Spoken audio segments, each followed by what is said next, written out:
মুসলমানের ছেলে মেয়েরা, তরুণেরা, বাপেরা, এ নবী পাকের প্রেমিকেরা দুদিনে বয়ায় পড়ে আখিরাতকে হারিয়ে ফেলবেন না। এ দুনিয়া আল্লাহ পাকের জন্য পরীক্ষা করে পাঠিয়েছে। এই দুনিয়া জমিনে যিনি পাঠিয়েছে তিনা দাসত্ব করতে হবে। এই দুনিয়া যা তা দাসত্ব করতে হবে।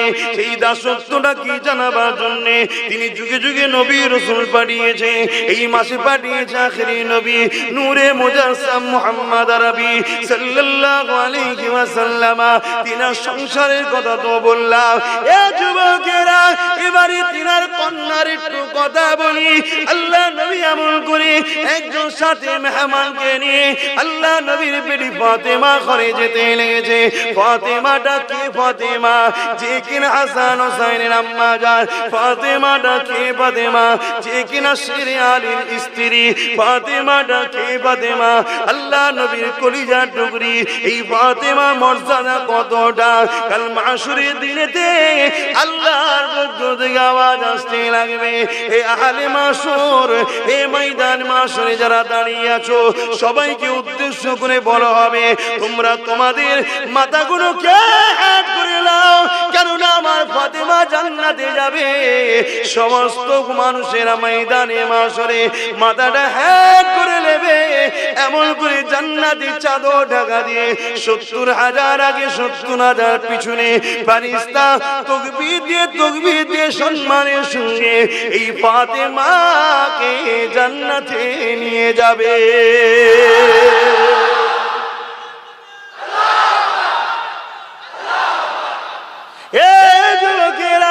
এই ফাতেমা হুজুরের ঘরে একটু কথা বলি শোনে। আল্লাহ পেয়েছে এত সহজে নয়, এত মর্যাদা এমনি পাইনে গো। কারবালার জমিনে তো বাচ্চাকে শহীদ তো করিয়ে দিল। আসলে এই বিষয়ে আজকে আলোচনা করছি না। আমি যে বিষয়টা বলতে চাইছি, হযরতে বেটি ফাতেমা হুজুরের ঘরে আল্লাহ নবী তাশরীফ নিয়ে গেলে সঙ্গে একজন সাথী ছিলেন যে কিনা বড় ক্ষুধার্ত মানুষ ছিলেন। আল্লাহ নবীও ক্ষুধার্ত ছিল। 3 দিন নবী আমার নিজের পেটে পাথর বেঁধে রেখে দিয়েছিল। এ নবীর গোলামেরা, এ নবীর উম্মতেরা, এ আমার নেতার মাননেওয়ালারা, মুখে শুধু দাবি করলে হবে না, আল্লাহ অন্তরটা দেখে নেবে। কে অন্তর থেকে নবীকে মানে, কে মুখে মানে। হযরতে ফাতেমা ঘরে রাসূল চলে গেলে রাসূল গিয়ে বলতে লেগেছে, ফাতেমা রে, ঘরে কি তোমার কিছু খাবার আছে? এ ফাতেমা, তোমার আব্বা জান 3 দিন খায়নি। আমার আল্লাহ যে হালে রেখেছে কোটি কোটি শুকরিয়া, কিন্তু আমার সাথে একজন মানুষ রয়েছে যে বড় ক্ষুধার্ত মানুষ, 2 দিন খায়নি। এ ফাতেমা, তোমার ঘরে কি কিছু খাবার আছে? হযরতে ফাতেমা বলেছিলেন, ইয়া রাসূলুল্লাহ, হাবিবাল্লাহ, হুজুর আপনি একটু অপেক্ষা করুন, আপনার খাবারের ব্যবস্থাটা করে দিই। হযরতে ফাতেমা ঘরের মধ্যে গেলে নামাজের মুসাল্লাটা নিলে, মুসাল্লাখানা বিছিয়ে দিলে, মুসাল্লাখানা বিছিয়ে দিয়ে দূরে গান নামাজ আদায় করলে, নামাজ শেষে হাত তুলতে লাগলে, চোখ দিয়ে পানি ছেড়ে দিতে লাগলে। ও আমার আল্লাহ পাক, আপনি আমাকে 3 দিন খাওয়াননি। আমি ফাতেমা, আপনার উপরে কোনো অভিযোগ নাই, আমি আপনার উপরে কোনো নারাজ নয়। আমার হাসান হোসেন 3 দিন খায়নি। আল্লাহ আপনার উপরে কোনো নারাজি নাই, আপনার উপরে কোনো খুশি অখুশি নয়। আল্লাহ পাক শিরে আলী 3 দিন খায়নি, আজ জন্য আপনার উপরে কোনো নারাজি নাই। যে হালে রেখেছেন আলহামদুলিল্লাহ, আপনার সৃষ্টিকে যে হালে রেখেছেন কোটি কোটি শুকরিয়া। তবে আল্লাহ আমার দরবারে এমন একজন মেহমান এসেছে, যদি সে আজকে ফিরে চলে যা খালি হাতে, যদি সে জানতে পেরে যায় ফাতেমার অবস্থা, তাহলে মনে বড় দুঃখ পেয়ে যাবে। আমার আল্লাহ এই খাবারের ব্যবস্থা করে দেয়। আমার আল্লাহ রহমতের দুনিয়ায় জোশ মেরে দিলে, এ জিবরাইল জলদি করে দুনিয়া জমিনে চলে যা, আমার হাবিবের জন্য ফাতেমা তুমি ছেড়ে। ফাতেমা দোয়া ফিরিয়ে দিতে পারলাম না। জান্নাতি খানচা নিয়ে, জান্নাতি খাবার নিয়ে হযরতে জিবরাইল চলে আসে, ফাতেমার কাছে হাজির করে দিলে। হযরতে ফাতেমা খানচা শুনে আমার রাসূলুল্লাহর খিদমতে দিয়ে দিলে। আল্লাহ নবী খেতে যাবে, খাবারটাকে নিয়ে নবী চিনতে পেরে গেলে, কেন তামাম কায়নাত তৈরি করে যা আল্লাহ আমার নবীর নূর মুবারক থেকে জান্নাত তৈরি হয়েছে, নবীর নূরের অংশ থেকে জান্নাতি খাবার নবী চিনবে না, হতে পারে না। এই নবী খাবার থেকে বুঝতে পেরে গেছে, এই নবী আমার খাবারটা নিয়ে ভেতরে এসেছে। এ ফাতেমা রে, এই খাবারটা তুমি কোথায় পেলে? হযরতে ফাতেমা ধরা খেয়ে গেল, কথা কেন লুকাতে পারলো না। আব্বা জান কথা চাপতে চেয়েছিলাম, আমারও 3 দিন খাওয়া হয়নি, হাসান হোসেনও 3 দিন খাওয়া হয়নি, সেরে আলীরও 3 দিন খাওয়া হয়নি। আব্বা তথাপি আল্লাহর উপরে আমরা রাজি আছি, কিন্তু আপনার মেহমানদারি করার জন্য আমার কাছে তেমন কিছু ছিল না, তাই আমি দোয়া চেয়েছি, আল্লাহ জান্নাতি খানা হাজির করে দিয়েছে।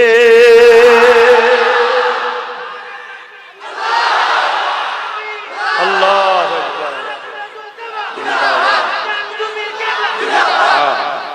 চিন্তা করো, দোনো জাহানের বাদশার ঘরের কন্যার অবস্থা দেখো।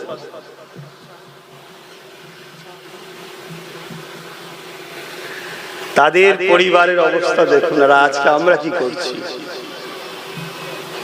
যদি কারো সংসারে অভাব হয়, মানেন তো নাকি ভাই বলে ছেলে বলে, কারো সংসারে অভাব হয়, বিশ্বাস করুন 41 দিন তাহাজ্জুদের নামাজ পড়ে, দরুদের ওজিফা করে, 100 বার কম করে দরুদ পড়ে আল্লাহর কাছে হাত তুলে বলুন, আল্লাহ আমার সংসারে বড় অভাব, আমার প্রয়োজন, আমার আল্লাহ আপনার 1000টা রুজির দরজা খুলে দেবে। জোরে বলুন সুবহানাল্লাহ। আপনি যাচ্ছেন কোথায়? দুনিয়া আপনাকে নানা রকম দিক দিয়ে ষড়যন্ত্র করছে। মহিলা সমিতির লোনের সিস্টেম বেরিয়েছে, মহিলা ছাড়া লোন দেওয়া হবে না। এটা একটা পরিকল্পনা, আমাদের পর্দানিশীরা মা গুলোকে বাইরে বার করা, ফর্ম ফিল আপ করার জন্য পরপুরুষের পাশে বসানোর একটা ষড়যন্ত্র। লোনের নামে এসি রুমে ডেকে নিয়ে পার্সোনাল কথা বলার একটা প্ল্যান। কেননা তারা জানে যে ইসলামের পুরুষদের দোয়া এখন কবুল যদি না হয়, মহিলাগুলোর দোয়া এখনো কবুল হবে। জোরে বলুন সুবহানাল্লাহ। তাই তারা জানে যে এদের সঙ্গে কখনো আমরা লড়াই পারিনি আর পারবো না, কেন এরা যখনই দোয়া করে আসমান থেকে আবাবিলের মতো এখনো পাখি আসবে, এখনো ফেরেশতা আসবে। জোরে বলুন সুবহানাল্লাহ। তাই এরা দুয়ার জায়গাটাকে বন্ধ করার জন্য আমাদের মা বেটিগুলোকেও বাইরে বার করছে বিভিন্ন দিক দিয়ে। তাই 10,000 15,000 টাকার জন্য, 1000 2000 টাকার জন্য আমার মা বোনেরা বেপরদা হবে। হালাল ইনকাম করা শরীয়তে জায়েজ, বেপরদা হবে না। আল্লাহ আমাদেরকে সৎ বুদ্ধি দেন। আমার কথায় বেজার হচ্ছে? দরুদ শরীফ আল্লাহুম্মা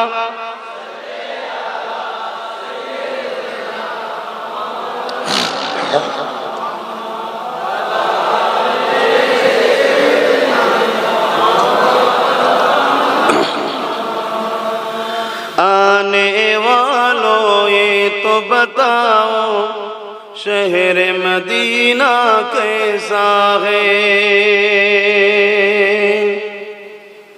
आने वालों ये तो बताओ शहर मदीना कैसा है। सर उनके कदमों में रख कर, सर उनके कदमों में रख कर झुक कर जीना कैसा है। आने वालों ये तो बताओ शहर मदीना कैसा है। अल्लाहुम्मा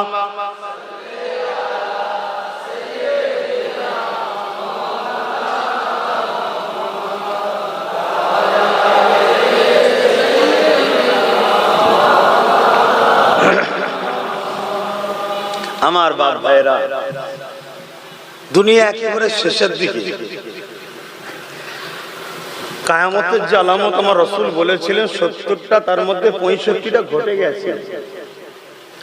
একেবারে দুনিয়া শেষের দিকে বাপ, সব কথা বলতে পারছি না। আমার রাসূলও কিছু কথা আম সমাজে বলার নিষেধ করেছে।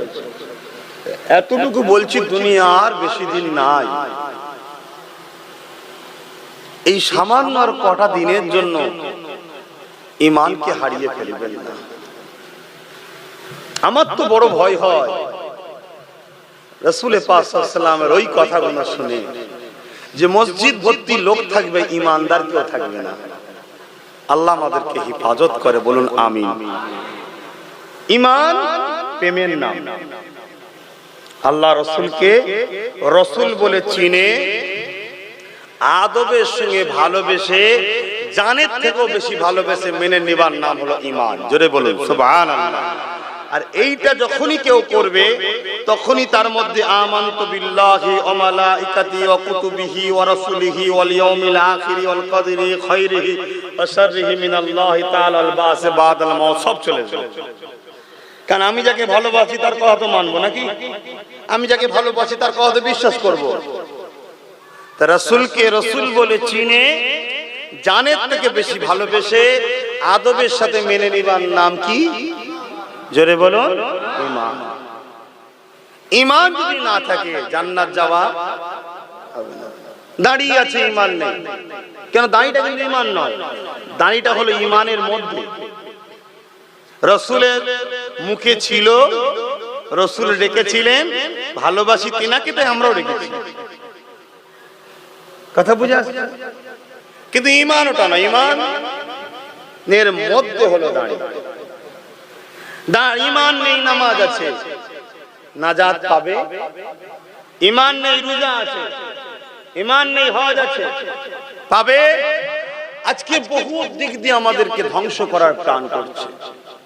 সমাজে একটা কথা শোনা যাচ্ছে, কি জানো? ধর্ম যার যার, উৎসব সবার। এর মধ্যে বেঈমানি কুফরি কথা, এই কথাকে বিশ্বাস করলে ঈমান চলে যাবে। কথা বুঝে আসছে বাপ? এটা একটা পলিসি, বেঈমান বানাবা। কিন্তু হ্যাঁ, এটাও আমি বলে যাই, এই জায়গায় কোন ধর্মের ধর্মীয় কাজে বাধা দিবার অধিকার আপনার নাই। কারণ এটা গণতান্ত্রিক দেশ, সবার দেশ, সবার ধর্ম তার কাছে প্রিয়, ঠিক না বেটি? কিন্তু সবথেকে বড় গুনাহে আযীম হলো শিরকি করা, তাই তো নাকি?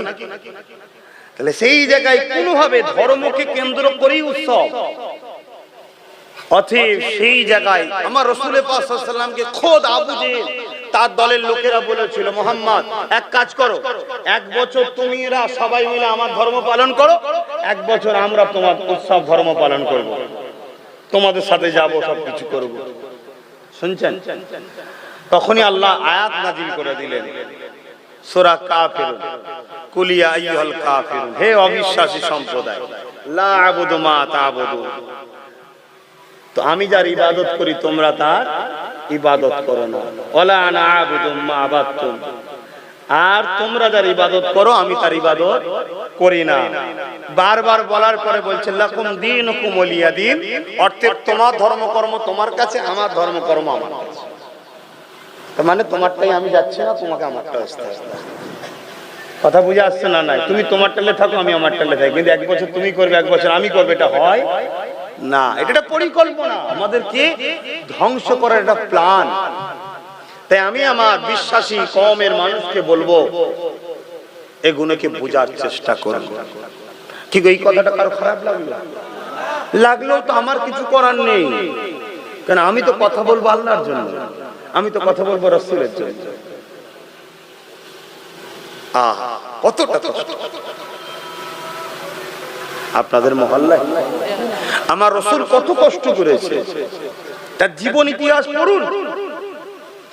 আল্লাহ নবী যখন 1000 বছর আগে দুনিয়া জমিনে 12 রবিউল আউয়াল সুম্মা সাদেকে সময় তাশরীফ আনলে, আল্লাহ নবী দুনিয়া জমিনে এসে দেখলেন এই পৃথিবীর জমিনে মানুষেরা এক আল্লাহকে ভুলে গিয়ে নিজেরা নিজেদের কাল্পনিক বিশ্বাসী হয়ে নিজেরা নিজেদের হাতে তৈরি 360টা নকল খোদা তৈরি করেছে।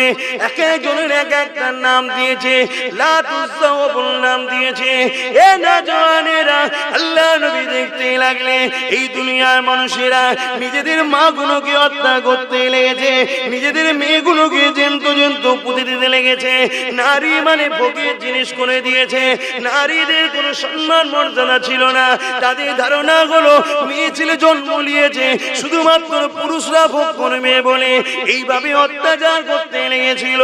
আজ থেকে 1000 কিছু কম বেশি আগে আল্লাহ নবী দুনিয়ার জমিনে তাশরীফ এনে দেখতে লাগলে দুনিয়ার জমিনের মানুষেরা তারা এমন করে গরিব দিগকে গলাতে শিকল বেঁধে দিয়ে বাজারে নিয়ে যে বিক্রি করতে লাগলো। ধনী লোকের ঘরের লোকেরা আসতো, ওই বাজার থেকে গরিবের ছেলেদেরকে কিনে নিয়ে যেত, তাদের উপরে পেটের আঘাত করতো, তাদেরকে ঘরে নিয়ে যে জীব জন্তুর মতো ব্যবহার করতো। গরিবের ঘরের মেয়েগুলোকে বাজার থেকে কিনে নিয়ে যে তাদের শারীরিক নির্যাতন তৈরি করতো। তাদের গর্ভ থেকে সন্তান হতো, সন্তান যদি পুরুষ হতো ওই সন্তানটাকে নিয়ে নিয়ে ওই মহিলাটাকে হত্যা করে দিত। আর সন্তান যদি কন্যা হতো ওই মহিলাকে হত্যা করে দিত, ওই বাচ্চাটাকে হত্যা করে দিত। এ যুবকেরা, এই দুনিয়া জমিনে নবী আমার বাবার মা হারা নবী এই পৃথিবীর বুক থেকে নারীদের মর্যাদাকে দিয়েছে, অন্যায়কে বন্ধ করেছে, দাসত্ববোধ বন্ধ করে দিয়েছে, এক আল্লাহকে চিনিয়েছে, শিরক থেকে মানুষকে টেনে এনেছে, দাসত্ব শিকল ভেঙে দিয়ে গরিবদের ঘরে মুক্তি দিয়েছে। আল্লাহ নবী জানিয়ে দিয়ে তোমার ঘরে যে কাজ করবে, তোমার যে লেবারি করবে, তার খায়ের খাম শুকোবার আগে তার পারিশ্রমিকটা দিয়ে দাও। আল্লাহ নবী জানিয়ে দিয়েছে নারীগুলোকে জ্যান্ত পুঁতে দিও না। নারী হলো দয়া, নারী হলো সম্মান। যে সময় নারীর কোনো মর্যাদা ছিল না, আল্লাহ নবীর কাছে একজন এসে জিজ্ঞাসা করলো, ইয়া রাসূলুল্লাহ হাবিবাল্লাহ, নারীর মর্যাদা কত, আমার উপরে কার হক বেশি? আল্লাহ নবী বললেন তোমার মায়ের, তারপরে কার তোমার মায়ের, তারপরে কার তোমার মায়ের, তারপরে কার তোমার বাপের। এই দুনিয়ার মানুষেরা যেখানে নারীর মর্যাদা ছিল না, আল্লাহ নবী সেখানে নারীকে 3 গুণ মর্যাদা দিয়ে দিয়েছে। এত সহজে হয়নি বাপ। সেই নবীর উম্মত দাবি করব, আবার সেই অন্যায়গুলো শুরু করবো আমরা? কিচ্ছু করার নেই বাপ। যদি বদমাইশি করো, জুলুম করো, অত্যাচার করো, আমার আল্লাহর কোনো যায় আসে না। দুনিয়ায় যত পাপ বাড়বে, অন্যায় বাড়বে, বেশরিয়াতি কাজ বাড়বে, শিরক বাড়বে, আল্লাহর পক্ষ থেকে একটা করে আসবে ভাইরাস, মহামারী, বিমার, ঝড় ঝাপটা, তুফান। এই তো আস্তে আস্তে দেখছিলাম সবটাই ডুবে ডুবে আছে। কি অবস্থা! আল্লাহ হিফাজত করেন, সবার রুজিতে দুবেলা পেট ভরে খাবার ব্যবস্থা করে দেন, বলুন আমিন। দুজন সমাজে পাপ করে আর ভুগতে সবাইকে হয়। যদি বলেন কেন? ওই দুজন যে পাপ করে তাকে আমরা রুখি না। এবার রুকার বিষয় ইসলাম 3 ধরনের রাস্তা দেখিয়েছে। ক্ষমতাতে হাত দিয়ে, ক্ষমতা নাই মুখ দিয়ে, তাও নাই কমসে কম অন্তর থেকে ঘৃণা করো। ঘৃণাও থাকা দরকার তো। কিন্তু আমরা দেখা যাচ্ছে কি, যে পাপ করছে তাকেই কাঁধে করলে ঘুরছে। তাহলে আল্লাহ ছেড়ে দেবে? আজকে এই জমিনে মসজিদ বেউজ্জতি হচ্ছে, মাদ্রাসা বেউজ্জতি হচ্ছে, কোরআন বেউজ্জতি হচ্ছে, ইসলাম বেউজ্জতি হচ্ছে, রাসূল বেউজ্জতি হচ্ছে। একদল সন্ত্রাসরা কন্টিনিউ লেগে আছে। আবার ঘুরিয়ে ফিরিয়ে আমরা দেখা যাচ্ছে সেই সকল সন্ত্রাসদের পিছনে আবার হই হই করে বেড়াচ্ছে। আল্লাহ ছেড়ে দেবে? আমাদেরকে ভাবতে হবে না কি করে আমার মসজিদের ইজ্জত আবরু বাঁচবে, কোরআনের ইজ্জত আবরু বাঁচবে, রাসূলের ইজ্জত আবরু বাঁচবে। জানি আমার নবীকে কেউ গালি দিলে আমার রাসূলের কি যায় আসে না, কোরআনকে কেউ কোনো অপমান করলে কোরআনের কি যায় আসে না। কেন লাউহে মাহফুজে যে রক্ষিত আছে ওই কোরআনটা, এটা ছাপা, ওটাই কিয়ামতের দিন সাজানো হবে। ওই কোরআনের, দুনিয়ার এই কোরআনকে যে প্রেম করবে একই কথা, সে কিয়ামতের দিন তার শাফাআত করে জান্নাতে নিয়ে যাবে। জোরে বলুন সুবহানাল্লাহ। কিন্তু একদল দুপায়ে পশুরা দিনকে দিন অপমান অপদস্থ করে যাচ্ছে, কিন্তু কোরআন কোনদিন কাউকে আঘাত করতে, অপমান করতে কিন্তু শিক্ষা আমাদেরকে দেয়নি। ঠিক না? ঠিক। বড় আফসোস। আসুন, আমরা নিজেরাও তো কোরআনকে অপমান করছি, আমরাও তো কোরআনকে অপমান করছি। যে ঘরে কোরআন আছে আমরা সেই ঘরে গান বাজনা থেকে শুরু করে বেশরিয়াতি থেকে শুরু করে সবটাই তো করছি আজকাল। ভুল বলছি? বন্ধ করো। এরপরেও যদি মনে হয় আব্বাস সিদ্দিকী তোমার কথা নেই চলেগা নেই চলেগা, তো কচি পোড়া হোক আব্বাস সিদ্দিকী, কিচ্ছু হবে না, আমার বয়ে গেছে। তোমার যদি দাওয়াত না করো আমার অসুবিধা আছে? 10 মাস তো লকডাউনে কেটে গেল, খাওয়া হয়েছে না হয় না আব্বাস সিদ্দিকী? শুকিয়েছিলাম না ইট চেঁচড়েছিলাম? আল্লাহ ভালোই খাওয়াচ্ছিল, অসুবিধা, আরো ভালো খাওয়া ছিল। তখন তো ঘরে বসছিলাম, প্রায় ধরতে গেলে সব ভাইয়েরা মিলে আর মিলে আশপাশে সব গ্রামের লোকে তো খালে প্রায় তামার হাড়ি চাপানো হতো, বিরিয়ানি হবে আজকে। ঘরে বসে আছি, টেনশন নেই, পেট খারাপ হলেও অসুবিধা নেই। আর জলসা থাকলে হাজার টেনশন, পেট ঠিক রাখতে হবে। কথা বলতে বলতে সমস্যা হবে, কথা বলবো কোথায়? তখন বলো, দেখেছিস কত গিলা গিলিয়েছে হুজুরটা। আল্লাহ রেজেকের মালিক, জলসা কিন্তু আমার রেজেক না, এটা ওসিলা। এতগুলো লোক বসে আছো, কেউ চাষ করে, কেউ কাপড়ের ব্যবসা করে, বিভিন্ন কাজ করো। অনেক ছেলে তো এলাকার আবার বাইরে বাইরে থাকে, তাই তো নাকি? সব ছেলেরা ভালোবাসে আমাকে, বাইরে বাইরে থাকে, জলসা করে বলে সব এসছে। তো সব তো কাজ কারবার করে চলছে আল্লাহ কারে, আমারও চালাতে পারেন আল্লাহ। এটা হচ্ছে মাধ্যম, একজনকে একটা ওসিলাই আল্লাহ দিচ্ছে, কিন্তু রেজেক হলো আল্লাহ। আল্লাহকে ধরো, আল্লাহকে মহব্বত করো, ভালোবাসো, পিয়ার করো। কটাই নামাজ হবে, আজান হবে কটাই? একটু বলি নাকি 4:30 পর্যন্ত হোক, অসুবিধা কি আছে? অফ থাকবে, অফ থাকবে না, তখন অফ কমজোর হয়ে যাবে, নামাজটা পড়তে হবে না। শোনো, হবে কি হবে না, কবুল হবে কি না হবে, অত আমার মাথায় ঢুকিয়ে লাভ নেই। রুকু দেবো, মাথা হ্যাট করবো। আল্লাহ তোমাকে সেজদা করেছি, তোমার রুকু দিয়েছে, হয়েছে কি হয় না আমি জানি না, ওটা তোমার দয়ার উপর নির্ভর, তাই তো নাকি? দয়া করে নিলে হবে না। আল্লাহ কারো মুখাপেক্ষী নয়, আল্লাহুস সামাদ, আল্লাহ কারো মুখাপেক্ষী নয়। কথা বুঝে আসছে? তবে হ্যাঁ, আল্লাহ পাক কিন্তু একমাত্র তিনার হাবিবকে ভালোবাসেন, জোরে বলুন সুবহানাল্লাহ। আর হাবিবের খাতিরে, হাবিবকে যারা ভালোবাসে তাদেরকেও আল্লাহ ভালোবাসে, জোরে বলুন সুবহানাল্লাহ। আমি বলিনি, আল্লাহ খোদ নিজে বলেছেন। আহা, কি মাকাম দিয়েছে আমার নবীকে। সেই নবী কত কষ্ট করেছে জানেন না, এই হককে প্রচার করতে গিয়ে। আল্লাহ নবী মক্কা জমিনে এসে দাওয়াত দিতে লেগেছে, এ মক্কা মানুষেরা আল্লাহকে মেনে নাও, আনা মুহাম্মাদুর রাসূলুল্লাহ, আমাকে নবী বলে মেনে নাও।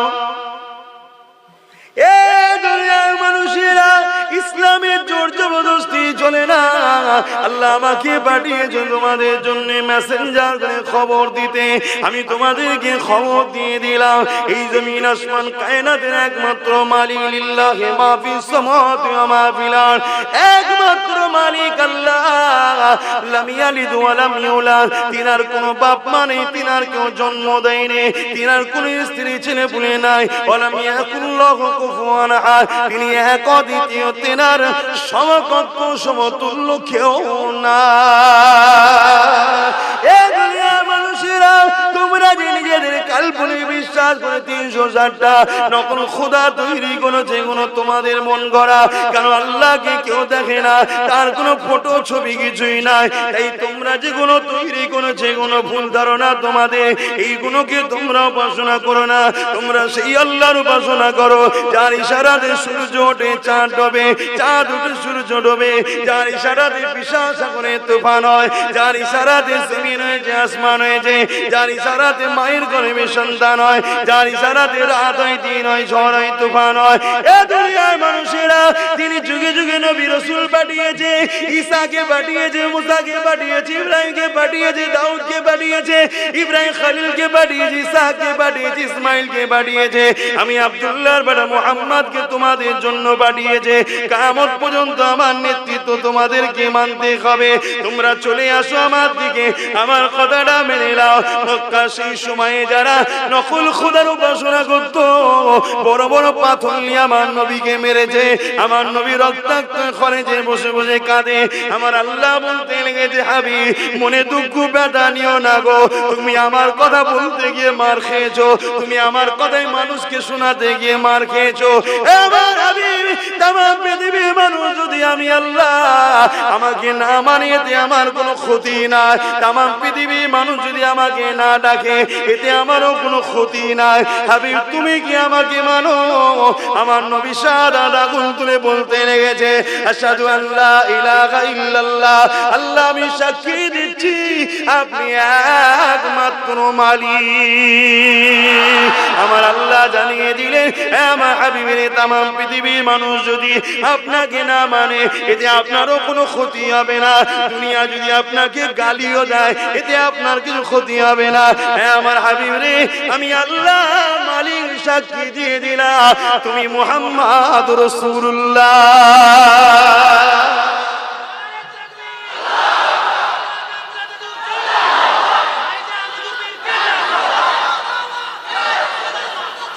জিন্দাবাদ।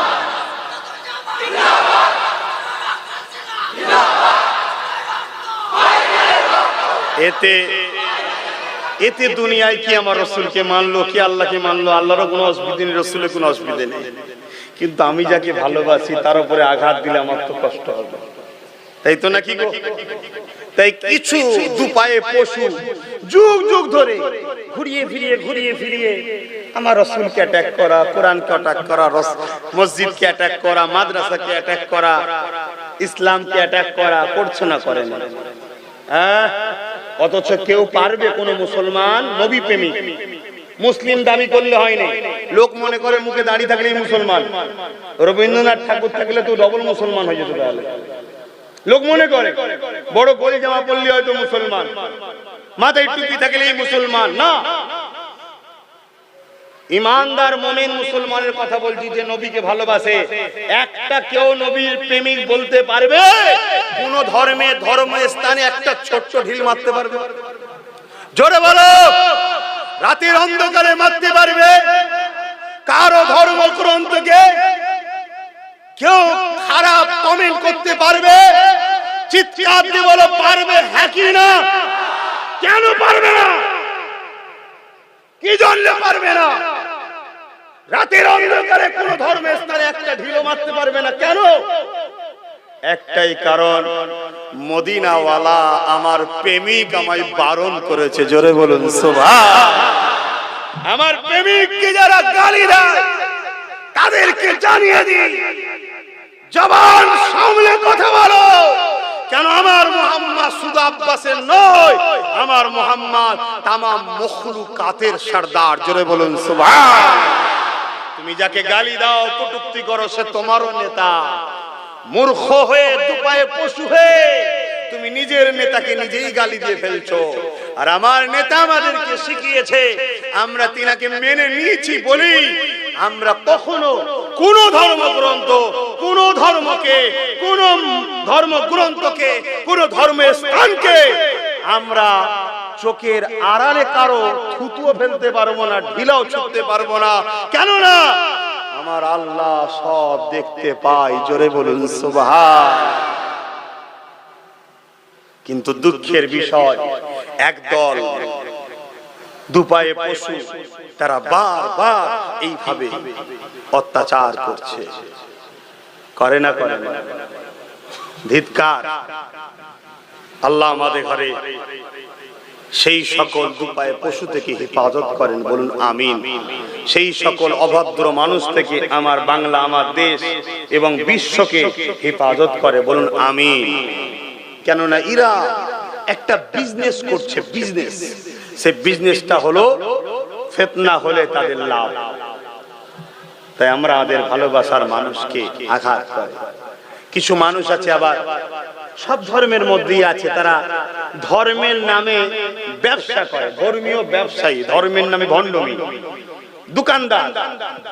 তাই কিছু লোক মনে করে, বিশেষ করে এটা পশ্চিমা দুনিয়ায় যেভাবে মানুষ ইসলামের দিকে দ্রুত আসছে, নবীর দিকে, তারা মনে করে হয়তো আমাদের দোকানের খদ্দের চলে যাচ্ছে, তাই তারা বিভিন্ন কায়দায় ইসলামের নামে বিভিন্ন ফিল্ম তৈরি করা আর করা, কার্টুন করা করে মানুষকে খেপিয়ে দিয়ে মিডিয়ার সামনে ইসলামকে খারাপ করার একটা প্ল্যান তৈরি করছে। এবারে আমরা যারা ভালোবাসি অনেক সময় রাগের মাথায় ছোট বড় কথা বলে ফেলি। যেমন সেদিন একটা কথা আমি বলে ফেলেছিলাম রাগের মাথায়, কিন্তু কোন ধর্মের লোককে বলেছি এ কথা বলে, কোন ব্যক্তিকে বলেছি? যারা সন্ত্রাসী করবে, যারা সমাজে ফিতনা ছড়াবে, তাদের উপযুক্ত শাস্তি হওয়া দরকার। সেই শাস্তিটা আমি নিজের মুখে বা নিজের হাতে খোদে কথা বলাটা গণতান্ত্রিক দেশে শোভা পাই না, কিন্তু সেইটাকে কেটে নিয়ে একদল লোক নিজের গায়ে পেতে নিয়ে সমাজের মধ্যে একটা কিন্তু পায়ের উপরে পা দিয়ে বাংলার মাটিকে একটা গরম করতে চাইছে। কথা বুঝে আসছে না? তারা বাংলায় দীর্ঘদিন দাঁত গলাতে চেয়েছিল, পারেনি, আর ইনশাআল্লাহ পারবেও না। ঠিক না বেটি? তারা যতই ষড়যন্ত্র করুক, আমরা রাসূলের আদর্শে আদর্শিত হয়েছি। আমার রাসূল কখনো কখনো নির্দোষের উপরে জুলুম করার ইজাজত দিয়েছে? জোরে বলুন, দিয়েছে? যদি অন্য ধর্মের হোক, সে যদি নির্দোষ হয়, তার উপরে জুলুম করার কোন অধিকার আছে? তাই আমরা সর্বসময় তারা যতই চেষ্টা করো, আমরা বড় ঠান্ডা মাথায় মস্তিষ্কের সাথে চলার স্বপ্ন নেব, চেষ্টা করব ইনশাআল্লাহ বলব। কিন্তু জানি ভালোবাসি, অনেক সময় কষ্ট হয়ে যে অনেকে বলে ফেলে।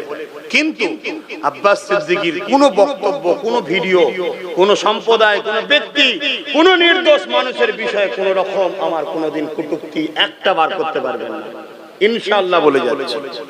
কিন্তু কেউ যদি কেটে নিয়ে ছোট ছোট করে ছাড়ে, এডিট করে ছাড়ে, আগে পিছু করে ছাড়ে, বিভ্রান্তি হতে পারে। তাই কারো কথা শুনে, কারো শুনে সমালোচনা করবে না। অনেকে গরম করার জন্য আমাকেও আবার ছোট বড় গালিগালাজ দিচ্ছে, যাতে করে আমার ভালোবাসার মানুষগুলো গরম হয়। খবরদার গরম হবেন না। কেননা তৎকালীন সময় দুপায়ে পশু আবু জেল, উতবা, সাইবা, ওরাও আমার নেতাকে গালি দিয়েছিল। আর সেই নেতার কাজ করতে গিয়ে নবীর গোলামকে যদি গাল খেতে হয়, অসুবিধে কিছু নাই। এই অসুবিধা আছে? সবর করো, ধৈর্য ধরো। তবে হ্যাঁ, ধৈর্যের নাম, সবরের নাম ঘরে গিয়ে কেতা মুড়ি দিয়ে উঁ করে কাঁদা নয়। কথা বুঝে আসছে না? সন্ত্রাস যারা, সেই সন্ত্রাসগুলোকে মানুষকে চিনানোটা দরকার আছে। ঠিক না বেটি? এটা কিন্তু দায়িত্ব সবার, যে সন্ত্রাস কারা, ফিতনা কারা সরাতে চাইছে। একটা মানুষ 1.5 ঘন্টা 2 ঘন্টা কথা বলে, সেটাকে যদি কেউ 2 মিনিট 3 সেকেন্ড 30 সেকেন্ড 1 মিনিট করে ছাড়ে, বিভ্রান্তি হবে না? আরে কখনো কোন ধর্মের মানুষের উপরে আঘাত দেওয়া চলবে না। এই বিষয়ে একটা কথা বলে যায়, কেন প্রথমে আয়াতটা বলেছিলাম, ওমা আরসালনাকা ইল্লা রাহমাতাল লিল আলামিন। আমার নবী হলেন তামাম আলমের জন্য দয়া, রহমত।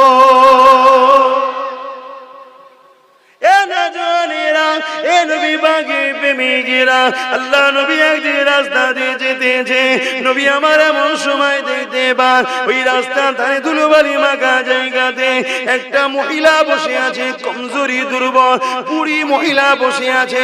এ নবীর গোলামরা মন দিয়ে শোনো, নবীকে শুধু মানি বললে হবে না, নিজের কাজ কাম চলাফেরা আদর্শে নবীর আদর্শ যেন দেখা যায়। তবেই তো তুমি নবীর প্রকৃত প্রেমী, তবেই তো তোমার জন্য জান্নাত অপেক্ষা করবে, তবেই তো তোমার জন্য হুরেরা ইন্তজারে থাকবে, তবেই তো আল্লাহর রহমত তুমি পাবে। নবী আমার রাস্তা দিয়ে যেতে লেগেছে, আল্লাহ নবী দেখতে লেগেছে একটা বুড়ি বসে আছে, যে বুড়িটা ধুলোবালি জায়গায় এমন করে বসে রয়েছে, বড় দুর্বল বয়স্ক মহিলা।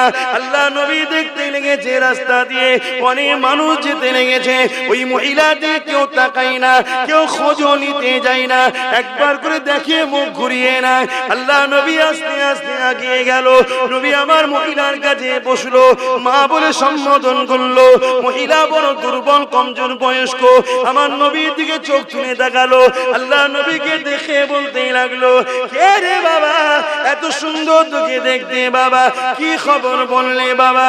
আল্লাহ নবী বলেছিলেন, মা এই ধুলোবালি জায়গাতে কেন বসে আছেন মা? ওই মহিলা আমার নবীর দিকে তাকিয়ে বলল, কোথায় বাড়ি তোর বাবা, কি নাম তোর বাবা? বাবা, আমার খোঁজ নিতে এসেছি বাবা। আল্লাহ নবী বলেছিলেন, মা আমাকে একটা নিজের ছেলে মনে করতে পারে। যে মহিলাটার কথা বলছি, ওই মহিলার গলায় 3টে মূর্তির ছবি আছে, একটা লাত, একটা উজ্জা আর একটা হবল, 3টে পাথরের ফটো রয়েছে। তাকে রসুল বলছে, মনে করেন মা আমি আপনার একটা ছেলে। শুনছেন? তাহলে তোমাদের পাড়া প্রতিবেশী যে ধর্মেরই হোক, কেউ বিপদে পড়লে পাশে থাকার হুকুম ইসলাম দিয়েছে না দেয়?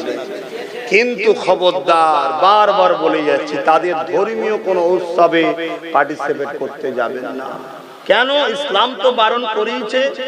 দ্বিতীয় নম্বর, দেখা যাবে তোমার আর তাদের বিচখানে থার্ড পার্টি কিছু বদমাইশ এসে মারপিট লাগিয়ে দেবে। কথা বুঝে আসছে না? না, এতে কি হবে? দুটো সুন্দর পরিবেশ নষ্ট হয়ে যাবে। কথা মাথায় আছে নাকি? না বলছে হুজুর ওইটা বললে হয়, হুজুর ঘুরতে ঘুরতে যেতে হবে। হ্যাঁ,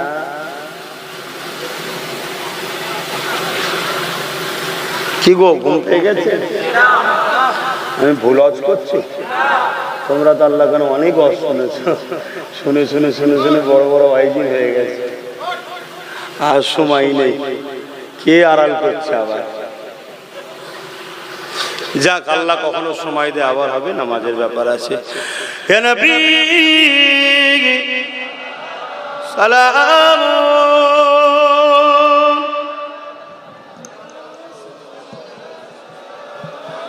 পড়লেস না?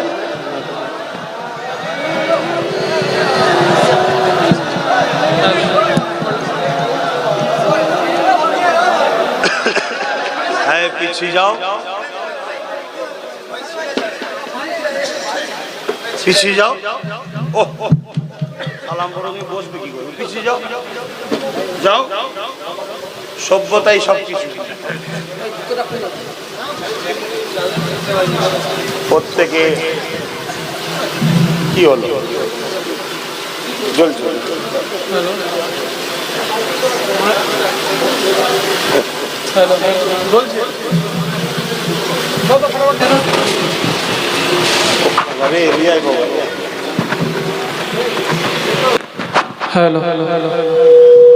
যদি কারো পায়ে জুতো থাকে, জুতো খুলে নেবেন। আদব, আদবে আউলিয়া তৈরি হয়। আর বিয়াদব কি হয়? আবু জেহেল হয়। আবু জেহেল আদব ছিল বলে ওমর ফারুক হয়ে গেল, আর আদব ছিল না বলে আবুল হাকাম আবু জেহেল হয়ে গেল। ভালোবাসেন তো ভাইজানকে? খবরদার, ভালো মানুষ হন। মানুষ মানুষের পাশে দাঁড়াবেন। কোন অমুসলিম ভাই যদি এসে বলে, ভাই আমার বাচ্চার বিবাহ দেবো, কন্যার অর্থ দরকার, তাকে সাহায্য করুন। কারো পরনার কাপড় নেই, শীত বস্ত্র, ঈদ বস্ত্র বা বিভিন্ন কাপড় প্রয়োজন, কারো দিন। সব ধর্মেই গরিব আছে, আল্লাহ আপনাকে দেয়, আপনি দিন। সব থেকে বড় ইসলামে ভালো কাজ হলো গরিবকে খাওয়ানা খাওয়ানো। যে কোনো ধর্মেরই হোক, অমুসলিম হোক, যেই হোক, তাকে খানা খাওয়ানো। কারো ঘর পড়ে গেছে, এই যেমন পানি পানি সব অবস্থা, তেরপোলের দরকার, ঘরের কিছু দরকার, দেন, কোনো অসুবিধা নেই। কিন্তু একটা জায়গা মাথায় রেখে দেবেন, যে জায়গায় আল্লাহ রাসূল অখুশি হয়, আল্লাহ খুশি হয়, সেটা হলো ধর্মীয় কাজে কখনো যাবেন না।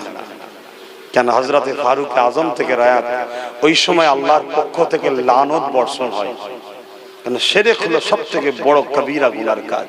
অনুরোধ করে গেলাম আমার যুবকদের ঘরে, কেন এই দুনিয়ায় একটা থার্ড পার্টি বলে লোক আছে, কি আছে না? না, দেখা যাবে তোমরা হয়তো ভালোভাবেই রয়েছে, টুক করে কিছু একটা অশান্তি করে দেবো, এই মোল্লারাই সব করেছে, তাহলে কি হবে?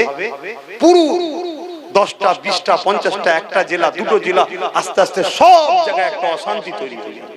ঠিক না বেটি? খবরদার ভাই আমার, তুমি তোমার ধর্মীয় পালন করো, ধর্মের উৎসবে থাকো, ধর্মীয় কাজ করো, আনন্দ করো, ইসলামের স্টাইলে করো, আর সে তার করো, সে তার করো। কথা বুঝে আসছে?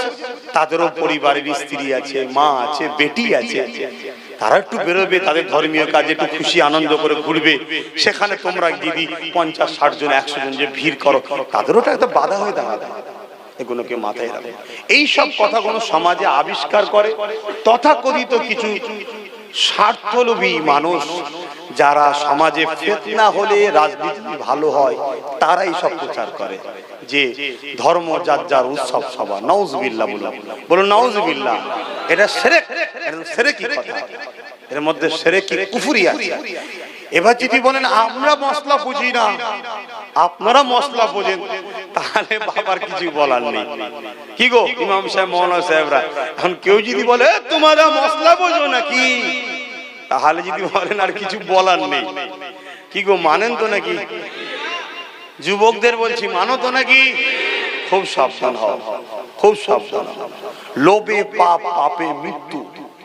প্রথমে হারাম খাওয়াবে, হারাম খাওয়া অভ্যেস হয়ে গেলে দেখবে আস্তে আস্তে জমি জায়গা সব লিখে নেবে, আস্তে আস্তে দিশে হারা হয়ে যাবে। আব্বাস সিদ্দিকী অনেক বলেছে, অনেক বুঝিয়েছে, ক্যাসেট খুলবেন সব টাইমে টাইমে মিলিয়ে নেবেন, আর বাপ বেশি কিছু বলবো না। যার ভালো লেগেছে চলে এসেছে, দাম থাকে প্রকাশ্য থাকুন, আর নাই দিলে দিলে ভাইজানকে রাখুন। ফলো রাখবেন পীরজাদা এমডি আব্বাস সিদ্দিকী বা পিএবিএস, কি করছি না করছি ঠিক সময় ঠিক জায়গায় ঠিক টাইমে কাজ করে করে করে চলে যাবে। আর যার দম আছে প্রকাশ্য থাকুন। কথা বুঝে আসছে না? না ভয় লাগছে? ভাইজানের সাথে থাকলে জেলে যেতে হবে। ভাইজানের থাকলে এই পাওয়া যাবে না, ওই পাওয়া যাবে না। আরে আমার নবীকে যারা নবী বলে ডেকেছিল, সেই বেলাল হাফসির মুখে রড গরম করে ছ্যাঁকা দিয়েছিল, তথাপিও রসুল ডাকা বন্ধ করেনি। জোরে বলুন সুবহানাল্লাহ। আব্বাস সিদ্দিকীর কথা বলতে আসেনি, আব্বাস সিদ্দিকী কথা বলতে এসেছে সেই রসুলের কথা। জোরে বলুন সুবহানাল্লাহ। যেদিন আব্বাস সিদ্দিকীর কথা বলবে, সেদিন আব্বাস সিদ্দিকীর কথা তো মানা যাবে না। আমি যা কিছু করি রাসূলের কথা অনুযায়ী। তুমি আমায় বুঝতে ভুল করতে পারো, আমি বললাম তো এ থেকে জেড, শুরু থেকে শেষ সবকিছুই হলো আমার রাসূল আমাদের জন্য মডেল। লাকাদ কানা লাকুম ফি রাসূলিল্লাহি উসওয়াতুন, বলুন সব থেকে উত্তম সুন্দর ভালো মডেল হলো মুহাম্মদ রাসূল। জোরে বলুন সুবহানাল্লাহ। তাই সবকিছু ব্যবসা বাণিজ্য কারবার লেনদেন উঠা বসা মা বাপের সঙ্গে মিল মহব্বত, পাড়া প্রতিবেশীর সঙ্গে মিল মহব্বত, অমুসলিমের সঙ্গে মিল মহব্বত, এমনকি কেউ যদি রাষ্ট্র চালাবার শখ করেন, জেলা চালাবার শখ করেন, রাজনীতি করার শখ করেন, তাও মুহাম্মদ রাসূল থেকে শিখতে হবে, অন্য কারো থেকে নয়। এটা তোমার আমার ধর্মীয় স্বাধীনতা। জোরে বলুন সুবহানাল্লাহ। আমার রাসূলের জীবনে মদিনা শরীফের জিন্দেগি রাষ্ট্র কায়েম করেছিলেন। একটা কোনো কাজ কারো ক্ষমতা নেই যে বলতে পারবে যে এইটা রাসূল ভুল করেছিল। 10টা বছর রাসূল রাষ্ট্র চালিয়েছিলেন। 10টা বছরে একটা নারী ধর্ষিত হয়নি, একটা চুরি হয়নি, একটা লোক ভুকা মরেনি, একটা লোকের উপরে বেইনসাফি হয়নি। এটাই হলো মুস্তাফার কৃতিত্ব। চলো বলুন সুবহানাল্লাহ।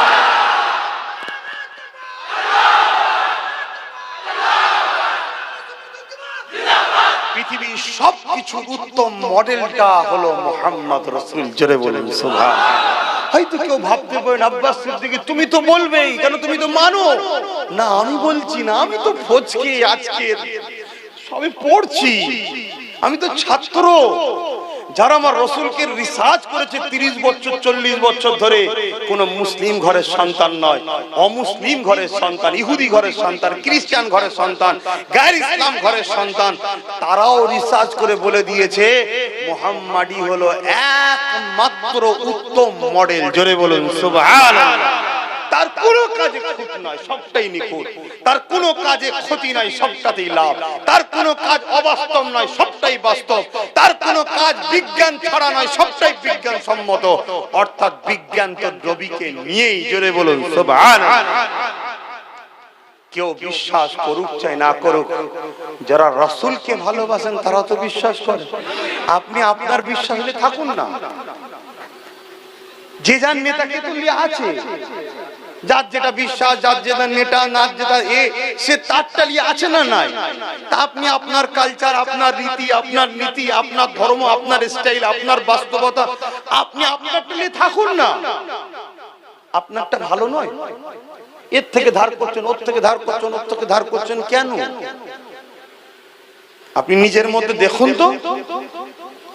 আপনার তো সবকিছু সকাল সন্ধ্যা উঠা বসা দুনিয়া থেকে নিয়ে কবর পর্যন্ত সবটাই তো রাসূলকে অনুসরণ করে চলা দরকার।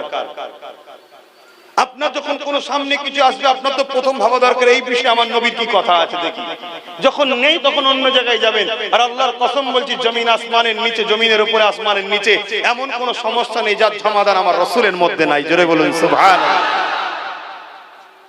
আল্লাহ শুকর করে বলছি, অহংকার শুকরে আদায় করে বলছি, যার যেটা ভালো লাগছে সে তার ভালোবাসার মানুষকে থাকুক। কারো ভালোবাসার উপর আঘাত দিলে সে আমার ভালোবাসার উপর আঘাত দেবে, কিন্তু আমার প্রেমিকটা, আমার নেতাটা এত নিখুঁত, আমি ভালোবাসার মানুষদের ঘরে বা আপনাদের ঘরে শোনাবার, প্রচার করার স্বাধীনতা আমার আছে না? না। কিন্তু এই স্বাধীনতাও হরণ করা হচ্ছে, এই স্বাধীনতাও হরণ করা হচ্ছে। ঠিক আছে, ইনশাআল্লাহ কেউ যদি ভুল করে তা বলে আমরা ভুল করব তা নয়। আমরা অবশ্যই আমাদের রাস্তায় চলতেই থাকবো, ডায়ে বায়ে পিছনে কোনো দিকে তাকাবার সময় আমাদের নাই। কারণ হাতি যখন ঢোকে অনেকে অনেক কিছু বলে, অনেক কিছু করে, ও ওর স্টাইলে হেলে দুলি আর করে, ও ওর মিজাজে আছে, ঠিক না বেটি? হ্যাঁ, মোস্তফার গোলাম আমরা, আমরা আমাদের স্টাইলে থাকবো, আমরা আমাদের স্টাইলে চলবো। লোক আমাদের ঘরে আনকালচার বলতে পারে, গিয়া বলতে পারে, এই মডেল নয়রা, এই কঠোরীরা, হ্যাঁ যা খুশি বলকে যা, কেন আমার নজরে তুই একটা পাগল, ঠিক না বেটি? আমি আমার স্টাইলে থাকবো, ঠিক না বেটি গো? পারবে না যুবকরা? হ্যাঁ, তবে আবার বলছি, আমার রাসূল বলেছেন, সংখ্যালঘু যারা আমার উম্মতরা, তোমাদের কাছে যদি কোনো সংখ্যালঘু থাকে তাদের উপর যদি তোমরা জুলুম করো, কিয়ামতের দিনে আমি রাসূল কিন্তু তাদের পক্ষে দাঁড়িয়ে তোমাদের বিরুদ্ধে নালিশ করব। কোন গ্রামে 100টা ঘর আছে, 30টা অমুসলিম আর 70টা মুসলমান, ওই 30টা হলো সংখ্যালঘু। ওদের উপরে যদি 70টা মুসলমান কোন রকম জুলুম করেন, কিয়ামতের দিন কিন্তু নবীকে পাশে পাবেন না। শুনছেন? কিন্তু ওদের কাজ কাম সবকিছুতে আপনাদের সহযোগিতা করতে হবে, ভালোবাসতে হবে, ওদেরকে পিয়ার করতে হবে, ওদের সুখে দুঃখে সাথ দিতে হবে, ওদের কোনো অসুবিধা হয়। কিন্তু একটা জায়গায় মাথা রাখবেন, ধর্মীয় ব্যাপারে কোনো বাধাও দেবো না আর জড়িয়েও থাকবো না। মনে রাখবেন, ইয়া নবী সালাম,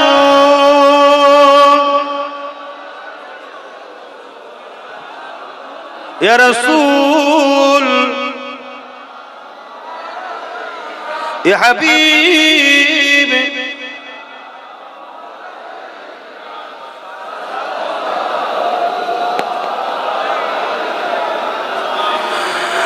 আপ সুলতানে মদিনা, মাহবুবে ওয়াহিও ও সকিনা, নূর সে মামু और सीना, मुस्क से बहता आपसीना, नबी सलाम,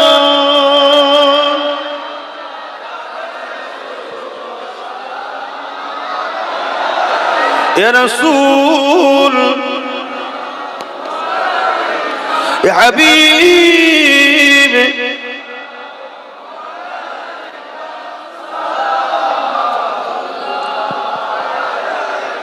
আমার বাপ ভাইরা একটু দাঁড়িয়েই দোয়া করে দিচ্ছি, কেন এক্ষুনি নামাজ পড়তে যেতে হবে। মসজিদ কোথায়?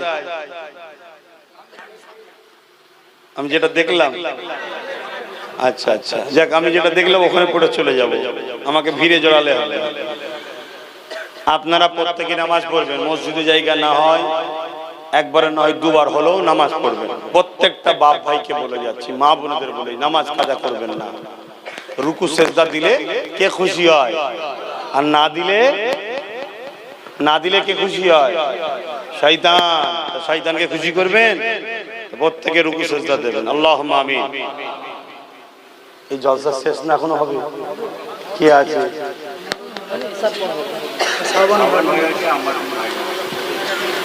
আমার ভাইরা, ও আলহামদুলিল্লাহ, এই জলসা এখনো হবে, ইশার পরে আবার সবাই আসবেন। আল্লাহুম্মা আমিন।